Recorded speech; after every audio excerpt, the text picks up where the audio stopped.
How we doing, guys? Welcome to DT's Daily. Now, on today's show, we're going to be speaking about the possibility of Neymar returning to Barcelona. We're going to be speaking about Marcus Rashford because he's been speaking about Jadon Sancho. And also, UEFA have confirmed that the Champions League and the Europa League will be suspended indefinitely. I represent my fucking self. How we doing, guys? Welcome to DT's Daily. That's right.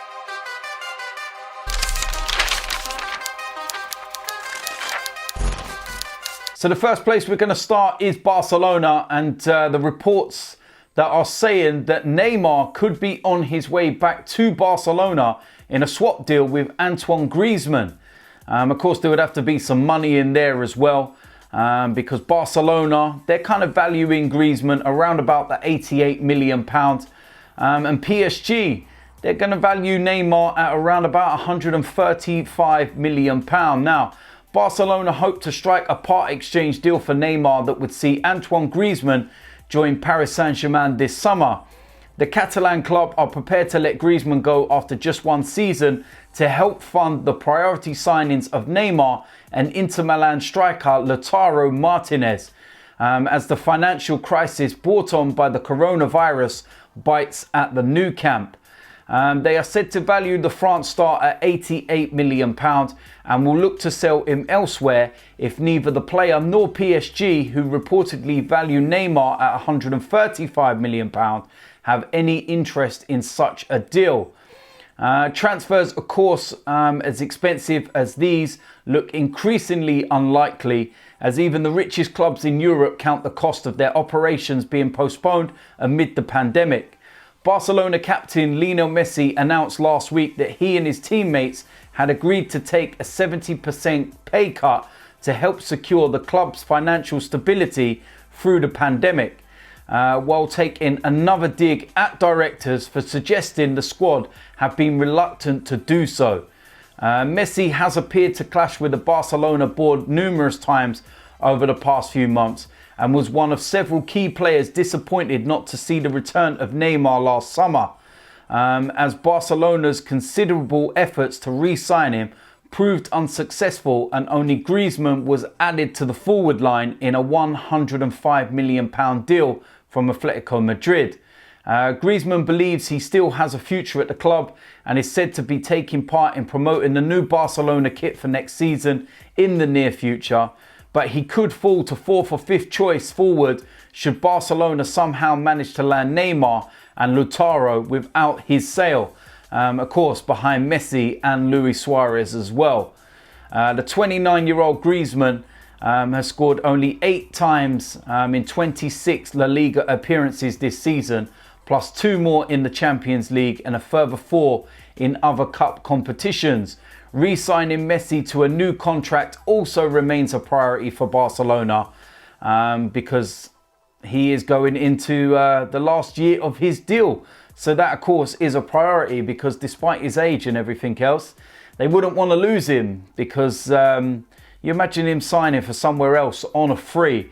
They would probably earn his wages back over however many years they sign him in shirt sales.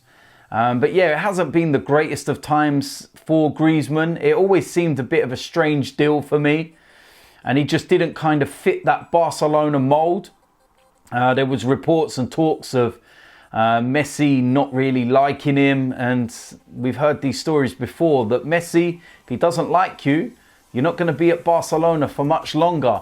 But yeah, they tried to sign Neymar back last summer, but it wasn't to be. So could this potentially be their opportunity? Taking back from PSG, of course, Griezmann is French, so an opportunity to go back to France and to play at PSG, maybe that might be appealing for him. So it's one that we'll have to watch out for. But of course, like it was saying in the report, things are very difficult at the moment with the current climate and the situation for any kind of huge deal to be happening anytime soon anyway. Next report, we're speaking about Marcus Rashford, and he says that he would relish Jadon Sancho signing at Manchester United. Marcus Rashford believes Jadon Sancho is the embodiment of the new generation of a footballer and would relish the chance to play alongside him at Manchester United. Borussia Dortmund have revealed they will not stand in the way of Sancho leaving the club when the transfer window reopens, an announcement that has put a host of clubs across Europe on alert. United are one of the clubs linked with signing Sancho, and speaking in an Instagram live Q&A, Rashford expressed his hope of his England teammate joining him at Old Trafford. Asked how Sancho would link up with the United attack, Rashford replied, "I think our link-up play would be good. Sancho is a great player. He's like the new generation of player. He's exciting to watch, and seeing him become the player he is, develop him into. Hopefully we can all play together. That would be good." The 22-year-old also added that Sancho plays off the cuff. He's creative, imaginative, and those are the things that you need to do well in this generation of football. Rashford has been out of action for United since January with a serious back injury. And of course, we went into that yesterday on the show and everything else, and his step up to recovery. Of course, they brought in the January signing, which is Bruno Fernandes. And he was speaking about him, and he's saying that he's stepped in seamlessly and adapting to life at Old Trafford. Rashford has been impressed with what he has seen and cannot wait to play alongside the Portuguese, adding he's creative, he's forward thinking, he's always wanting to play the ball forward and create opportunities. It's going to be good to play with him. Hopefully we can have some good times. He's got such a positive attitude. The vibe he brings to the team is just positive. Even when he does lose the ball or make a mistake, he's always running, working hard to win it back, and that's definitely rubs off on other players. He's had a positive impact, so hopefully that carries on. So yeah, that's more positive signs for Manchester United. The players are obviously enjoying what Bruno has brought to the side since he joined in January, and I think even from the outside looking in, we can see that he's brought something to Manchester United, and it is that forward-thinking type of play that they were missing. And of course, you've got to think maybe Pogba coming back, if he stays at the club, the likes of Rashford coming back from injury, and if they sign Jadon Sancho as well for the reported £110 million, they're going to start to assemble a bit of a dangerous side. But of course, it's if, buts and maybes, because we don't know if Sancho will go to Manchester United, and we don't know whether Pogba will actually stay at Manchester United. But yeah, so that's what Rashford was saying in his Q&A. Last piece of news. Now, of course, yesterday I was telling you all about the meeting that's going to be held with UEFA and all of the organisations and everything else. And one piece that's come out of there, and it was pretty standard that this was going to happen. There's no big breaking news about leagues being suspended or anything else. But UEFA have confirmed its club competitions remain suspended until further notice, with all of June's international matches also being postponed. European football's governing body announced the news on Wednesday following a meeting with its 55 member associations to discuss strategy in the wake of the pandemic. The postponement of international fixtures includes Euro 2020 playoffs involving Northern Ireland, the Republic of Ireland and Scotland, as well as qualifying matches for the Women's European Championships in 2021. England was scheduled to have friendlies against Austria and Romania in June, whilst Wales was set to face Holland. Deadlines related to the 2021 UEFA club competitions are also postponed, with the governing body saying it would issue further advice in due course. UEFA have also cancelled the European Under-17 Championship final tournament, which was scheduled for May, and the European Women's Under-19 Championship finals due to take place in July this year. The Executive Committee has decided to suspend certain aspects of club licensing provisions due to the increasing uncertainty generated by the ongoing extraordinary events. These include the requirements to provide the preparation and assessment of clubs' future financial information. The UEFA statement said the Executive Committee reiterated its full commitment to club licensing and financial fair play and agreed that the current exceptional circumstances necessitate some specific interventions to facilitate the work of member association and clubs. UEFA's decision to postpone all national team matches in June was a formality. Footballers cannot play games during an international crisis, and the coronavirus pandemic has not yet peaked throughout Europe. The video conference call lasted nearly 2.5 hours, an hour longer than scheduled, but there was a unity across all 55 member associations. It is remarkable how together the football community is at the moment, said an official who was on the call, telling not one association raised the issue of cancelling the season.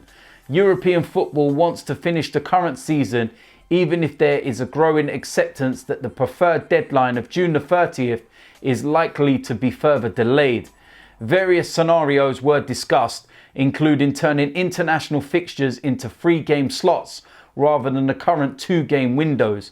UEFA associates also discussed the feasibility of scheduling European matches in the Champions League and Europa League on similar dates to domestic games.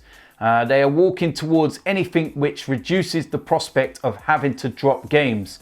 Europe's associations will meet again later this month. So, yeah, like I was reporting yesterday, there's no real bombshells, there's no real breaking news in terms of season suspended and everything. And it's kind of contingency plans. And we all knew that the Champions League, Europa League and whatnot was going to get cancelled until further notice. They're all kind of targeting that June the 30th threshold. But the fact that they're starting to get a bit cold feet and trying to look past that says just how far into this year we're going to go with this pandemic. And they're right in one thing that they say, that you cannot play football right now with what's going on in the world. I see reports talking about the Premier League putting up plans to start playing games behind closed doors in a month's time. Honestly, seriously, you cannot be doing that. To even consider that or think that is just idiotic. All right. And all it does is show that it's money orientated. You cannot have games of football taking place in the midst of a crisis, like this. Seriously, think about it. People are dying and there's some people just worried about getting a game of football on. Come on, man. If there's one thing that comes from, all of this situation is that people may actually wake up to see how greedy certain organisations are. And the fact that they're putting, tournaments and whatnot ahead of, people's lives and what's going on in the real world. Sorry, that don't sit right with me, but there we go. That is it for today's DT's Daily. As usual, let me know in the comment section what you think about today's topics. If you're new around here, make sure you hit the subscribe button. Make sure you smash a like on this video. I will see you lot tomorrow. I'm out of here.